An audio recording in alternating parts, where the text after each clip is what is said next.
Quanto maior o valor do PSA, mais grave e mais agressivo é o câncer de próstata.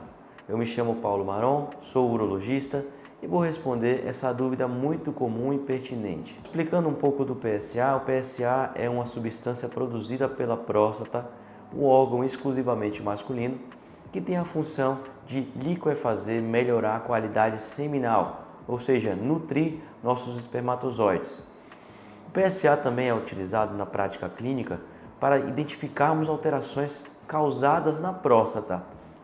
E a gente sabe que a principal atividade do PSA do ponto de vista clínico é para avaliarmos possibilidade de câncer de próstata. Então existe uma relação direta entre aumento do PSA com maior chance de desenvolvimento de câncer. Essa é uma realidade, isso não é mito. Ao mesmo tempo, nós sabemos que quanto maior o PSA, de fato, se nós temos um diagnóstico de câncer de próstata confirmado, existe uma chance maior dessa doença ser mais agressiva. Nós classificamos a doença basicamente em 3 grandes grupos, que são as doenças de baixo, de risco intermediário e de alto risco. Então, as doenças de baixo risco, dentre outros fatores, incluímos o PSA. Então, todo PSA abaixo de 10, ele é classificado como uma doença de baixo risco. É claro que a gente precisa considerar outros aspectos, como por exemplo dados da biópsia, a ressonância, entre outros, mas a gente coloca todos os pacientes com PSA entre 1, 0 a 10 no mesmo cenário de baixo risco. Aqueles pacientes de PSA de 10,01 até 19,99 é um PSA considerado de doença de risco intermediário de desenvolvimento, de chance de tratamento, de desenvolver metástase, por exemplo.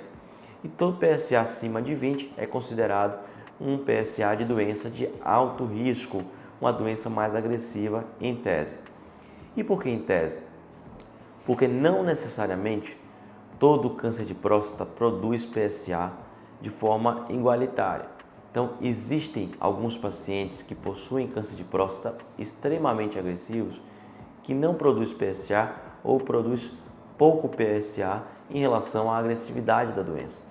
Isso porque a gente entende que se a célula da próstata se tornou tão indiferenciada, ou seja, ela não consegue nem produzir o PSA, que é o que ela faz naturalmente.